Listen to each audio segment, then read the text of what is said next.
Ito lang ito napansin ko at napag-nilay-nilayan ko.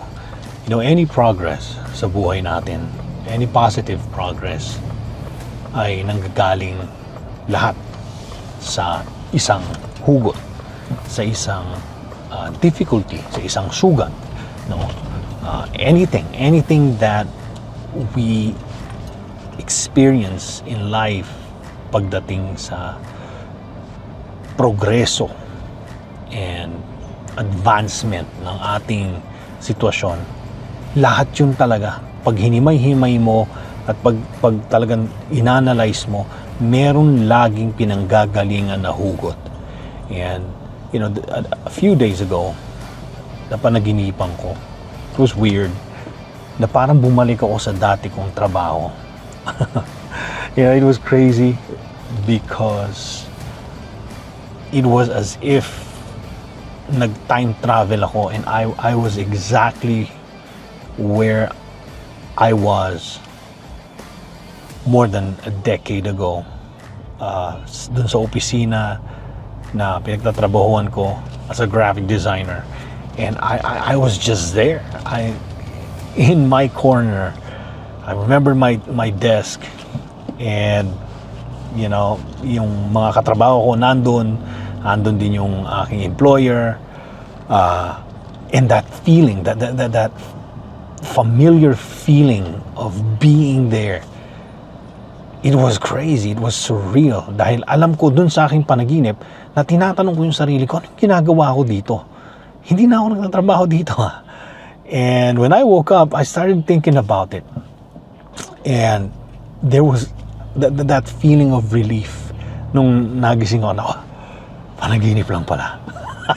It was crazy, but don't get me wrong, because I really enjoyed my time as a graphic designer in that particular advertising agency, dahil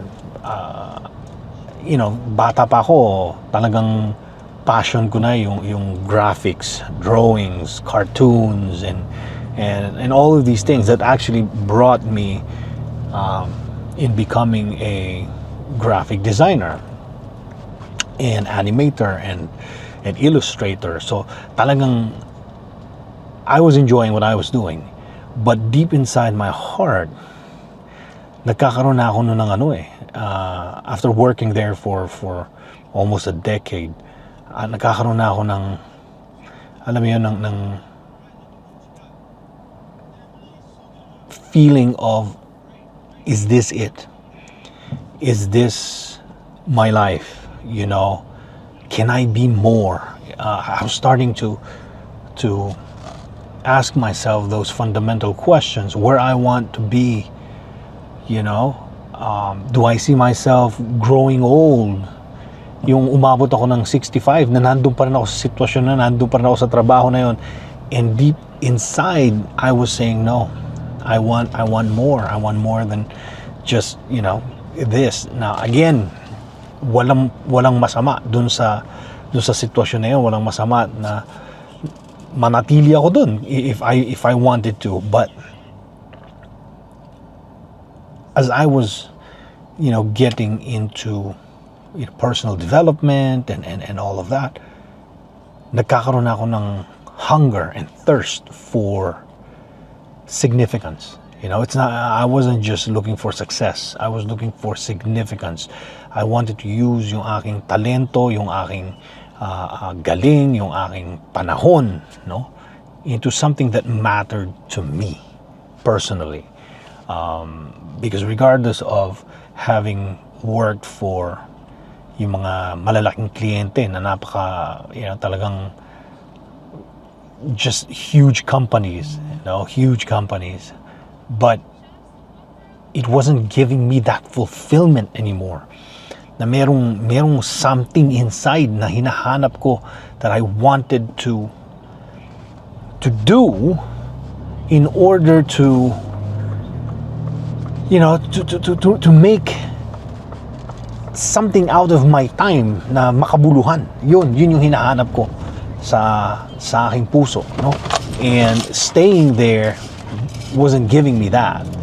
And so there was this desire. There's this desire to go and move. And another thing is, you know, I remember I would skip lunchtime para lang masundo ko yung mga anak ko. So hindi ako kakain ng tanghali para yung break time na yon ilalagay ko siya sa mga 3:30 ng hapon para masundo ko yung mga bata. And I would do that araw-araw, no? And pagkasundo ko sa mga bata, dadalhin ko sila, balik ako sa opisina, dalhin ko sila at mauupo sila doon sa katabi ko, doon sa aking desk, and bibigyan ko sila ng snacks, bibigyan ko sila ng something to, you know, cartoons para mapanood nila habang ako nagtatrabaho kasi kailangan ko pang tapusin yung oras ko, no?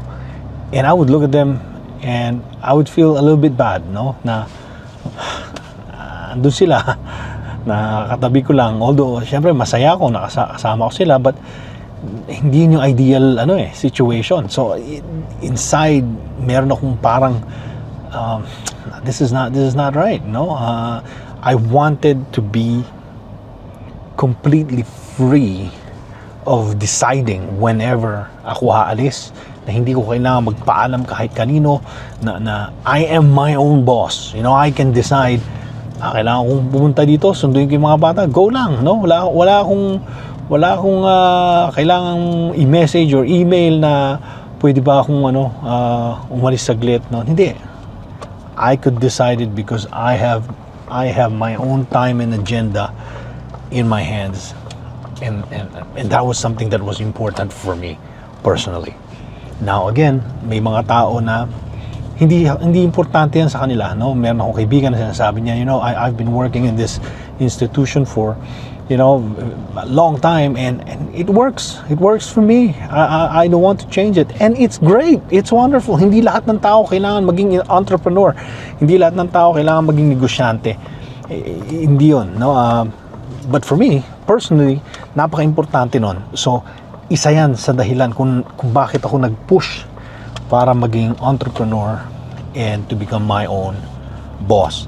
And so thinking about it, yun yung na-realize ko, no, na lahat ng progreso sa buhay natin kailangan manggaling sa hugot. Kung wala kang hugot, kung walang magpupush sa'yo, wala kang enough na dahilan para mag-push forward kung ano man yung gusto mong gawin at maabot sa buhay, it will never happen.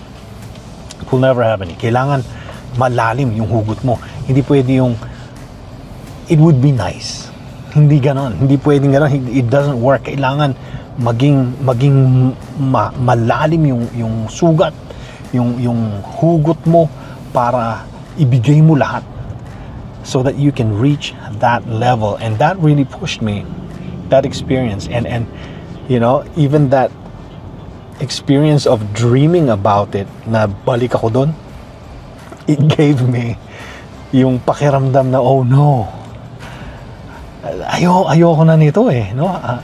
And reflecting on that feeling nung ako'y nagising, you know, I thank God na kahit papaano nalagpasan ko na yung estado na yun, na, you know, becoming my own boss is really a wonderful thing that, you know, I would suggest to anyone na gustong maging entrepreneur, because that's isa yan sa talagang naging driving force kung bakit ako naging entrepreneur. So what do you think? What about you? Ano yung hugot mo? Ano yung gusto mong gawin? Think about it. And who knows?